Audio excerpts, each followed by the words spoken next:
여러분, 해킹하면 뭐가 떠오르세요? 아마 복잡한 코드, 막 어두운 방에서 해커들이 모니터 여러 개 띄워놓고 키보드를 막 두드리는 장면, 이런 걸 상상하실 텐데요. 근데 오늘은 좀 다른 해킹 얘기를 해보려고 합니다. 기술이 아니라 바로 사람의 마음을 해킹하는 기술, 사회공학입니다. 이게 뭐냐면요. 복잡한 시스템의 허점이 아니라 바로 우리 마음속에 가장 약한 고리를 파고드는 그런 공격에 대한 이야기입니다. 자, 그럼 질문 하나 드려볼게요. 우리가 매일같이 사용하는 이 복잡한 디지털 세상에서 사이버 보안의 가장 큰 구멍, 그러니까 가장 취약한 부분이 과연 뭘까요? 막 수십억짜리 최첨단 방화벽일까요? 아니면 절대 뚫릴 것 같지 않은 복잡한 암호화 기술일까요? 정답은 진짜 생각지도 못한 곳에 있습니다. 바로 인간의 본성입니다. 좀 놀랍지 않나요? 해커들 입장에선 말이죠. 뚫기 어려운 복잡한 코드를 붙잡고 끙끙대는 것보다 훨씬 예측하기 쉬운 우리, 바로 사람을 공략하는 게 훨씬 더 쉽다는 겁니다. 바로 이 지점에서 사회공학이라는 개념이 등장하는 겁니다. 해커들의 진짜 목표는 코드가 아니라 바로 우리 자신이라는 거죠. 자, 그럼 이 사람들이 기술 대신 심리를 이용해서 대체 어떻게 우리를 공격하는지 그 개념부터 한번 제대로 파헤쳐 보겠습니다. 사회공학, 말이 좀 어렵죠? 쉽게 말해서 이건 컴퓨터 프로그램의 버그를 찾는 게 아니에요. 바로 사람의 마음에 있는 버그를 이용하는 비기술적인 공격입니다. 공격자들은요, 우리가 가진 아주 기본적인 감정들, 예를 들면 누군가를 믿고 싶어하는 마음, 괜히 불안하고 무서운 마음, 아니면 이게 뭐지 하는 호기심 같은 것들을 정말 교묘하게 파고들어요. 그래서 결국 우리가 우리 스스로 중요한 정보를 넘겨주거나 위험한 파일을 클릭하게 만드는 거죠.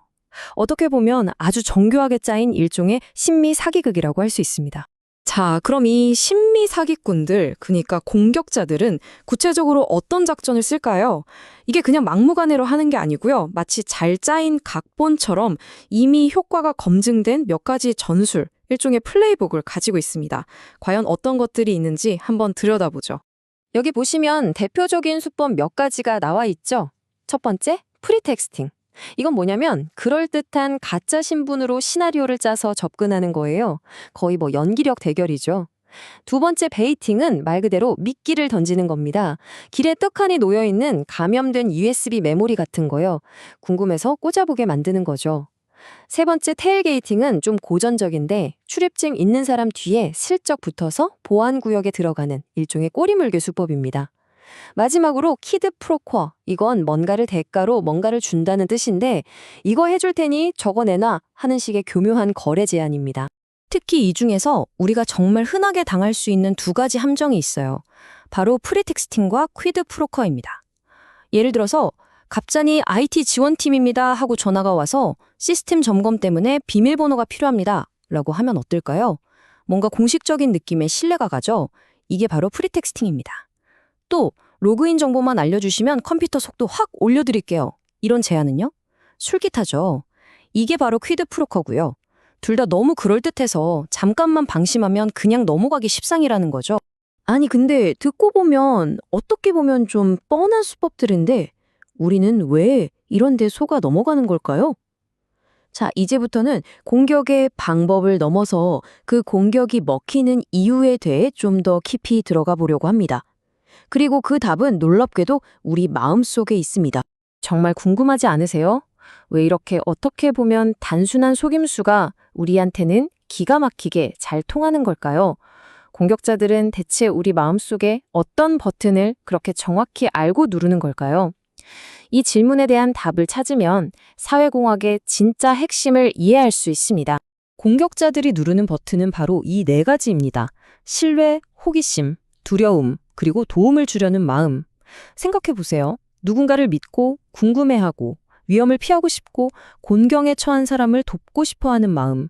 이거 다 너무나 인간적이고 어떻게 보면 좋은 감정들이잖아요. 근데 바로 이 지점이 공격자들에게는 최고의 무기가 되는 겁니다. 우리의 가장 인간적인 모습이 역설적으로 가장 치명적인 약점이 되는 순간인 거죠. 참 아이러니하죠. 자, 그럼 우리는 그냥 이렇게 당하고만 있어야 할까요? 당연히 아니죠. 희망은 있습니다. 이제부터는 문제점에서 해결책으로 이야기의 방향을 확 틀어보겠습니다. 우리가 약점이 아니라 오히려 가장 강력한 방어선이 될 수 있다는 이야기인데요. 바로 인간 방화벽이라는 개념입니다. 인간 방화벽. 이게 뭐냐면요. 말 그대로 우리 한 사람 한 사람이 하나의 살아있는 방화벽이 되는 거예요. 더 이상 수동적으로 공격을 당하는 대상이 아니라 이런 이상한 시도들을 가장 먼저 알아차리고 신고해서 막아내는 능동적인 방어 체계가 되는 거죠. 우리의 역할이 완전히 바뀌는 겁니다. 그럼 이 나만의 방화벽 어떻게 만들 수 있을까요? 방법은 생각보다 정말 간단합니다. 딱 두 가지만 기억하시면 돼요. 첫 번째, 멈추고 확인하기. 어떤 이메일이나 메시지를 받았을 때 바로 클릭하거나 정보를 주기 전에 일단 잠시 멈추는 겁니다. 그리고 이게 진짜인지 다른 경로, 예를 들면 공식 홈페이지나 대표 번호로 직접 확인해보는 습관이에요. 두 번째는 의심하고 질문하기입니다. 뭔가 평소랑 좀 다르다. 너무 다급하게 재촉한다. 이상하다 싶으면 일단 의심부터 하는 거예요. 이 간단한 두 단계가 여러분을 지키는 가장 강력한 방패가 될 수 있습니다. 결국 모든 해결책은 이 한 문장으로 요약될 수 있습니다. 사회공학에 대한 가장 중요한 방어는 결국 교육과 인식이라는 것.